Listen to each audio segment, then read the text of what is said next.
د چا ګیره داسې ګڼه وي چې مخ په هغې کې د مخ چمړه نه ښکاري، یا یې برید داسې ببر وي غټ وي، مثلا د شونډو نه خو یې کټکۍ خو نور غټ وي چې هغې کې د مخ دا چمړه دا سرمن دا نه ښکاري، نه معلومیږي. یا د یو سړي وریځې داسې ګڼې دي چې په هغې کې دا چمړه چې کومه ده دا سرمن دا پکې نه ښکاري، دا پکې نه معلومیږي. نو په اودس کې آیا دا صرف بهر وینځل فرض دي؟ ټیک شوله که نه، د دې ویښت او د دې چمړې ته به اوبه رسول چې کوم وي دا به فرض وي. ټیک شوله. نو ګوره دا یو ضروري مسله ده. بعضې کسان موږ وګورو ګیرې وي او ښه ګڼې ګڼې ګیرې وي او هغه ډېر تکلیف ځان له ورکوي، بس لګي اوبه خامخا چې کوم دی نو د هغې ویښت ته رسول غواړي، یا مطلب دا دی وریځي د بعضې کس هغه داسې مږي. نو دې کې مسله څنګه ده، صحیح طریقه کومه ده؟ نو ګوره دا یاد ساته چې د چا ګیره داسې ګڼه وي که نه چې هغې کې د مخ چمړه نه ښکاري، د مخ سرمن پکې چې کومه ده هغه نه معلومیږي، هغه پکې نه ښکاري، نو دا ګیره د بهر نه وینځل دا څه دي؟ دا فرض دي. ګوره دا یاد وساته. خو دا کومه چې په دې مخ باندې کوم ویښته دي، په دې مخ دا کم ویښته دي که نه دا، نو دا بهر وینځل چې کوم دي دا فرض دي، دې ته بهر اوبه رسول دا څه دي؟ دا فرض دي.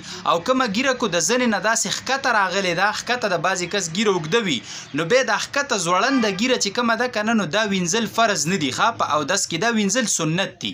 که چا وینځله سنت ادا کو، خو دا وینځل چې کوم دی فرض نه دي. او کوم ویښته چې په دې مخ او د دې مخ سره لګېدلي، نو د دې بهر وینځل چې کوم دی فرض دي، بهر اوبه رسول دي ته فرض دي.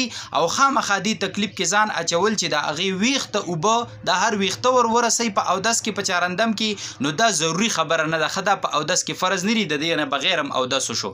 یا د یو سړي برید دي دونه ګڼ دي چې هغه چمړه پکې نه ښکاري، نو د هغې ویښته هم اوبه رسول دا فرض نه دي، بلکې بهر چې لامده شو او بهر ووینځلی شو بس چارندم وشو. یا د یو سړي وریځې داسې ګڼې دي، بعضې کسان موږ ګورو ګڼې ګڼې وریځې وي، نو هغې هم ویښته اوبه رسول هغه فرض نه دي. بس چې بهر نه د وریځو دا ویښته لامده شو که نه، نو د چارندم څه دی هغه ادا شو. او باقي ګیره چې کومه ده نو په دې کې خلال سنت دی. نو د خلال سنت طریقه څه ده؟ نو ګوره چې کله ته مخ ووینځې که نه، نو د هغې نه پس به ته په دې ښي لاس کې اوبه راواخلې، په ښي لاس کې به اوبه راواخلې او د زنې نه لاندې دا ویښته نه دي، د دې ویښته به دا اوبه څه دي دا به ور واچې، او بیا به دا لاس داسې کې، دا لاس به داسې کې چې دا تلی به هر طرف ته راشي، او د دې تلي دا شا چې کومه ده دا ستا د مرۍ طرف ته راشي. نو داسې طریقې سره به پکې یو پیره څه وکړي، خلالو کې بس یو پیره خلال چې کوم دی دا کافي دی. نو دا سنت خلال چې کوم ده طریقه هم دقه ده. نو بعضې کسان موږ ګورو چې ګڼې ګیرې وي او هغه ځان له ډېر غټ تکلیف ورکړي په اودس کې، او په هر چارندم کې هلته اکثر سړي نه جمع ځي او دی لګیا وي چې مطلب د دې هر ویښته زه اوبه ورسوم. نو دا مسله په غسل کې ده. په غسل کې به بیا چې کوم دی نو ټوله د ګیرې ویښته به هم ویښته اوبه به رسې، دغه شان چې کوم دی که برید ته چا ګڼ دي هغې ته به هم اوبه ویښته رسئ، که د چا وریځې دي نو هغه به هم ومږي او ویښته به چې کوم دی اوبه ور رسئ. او که د چا ګیره رنګۍ ده، برید یې رنګي دي، وریځې یې رنګۍ دي چې په هغې کې د مخ چمړه ښکاري، نو ګورئ بیا ویښته اوبه ور رسول څه دي؟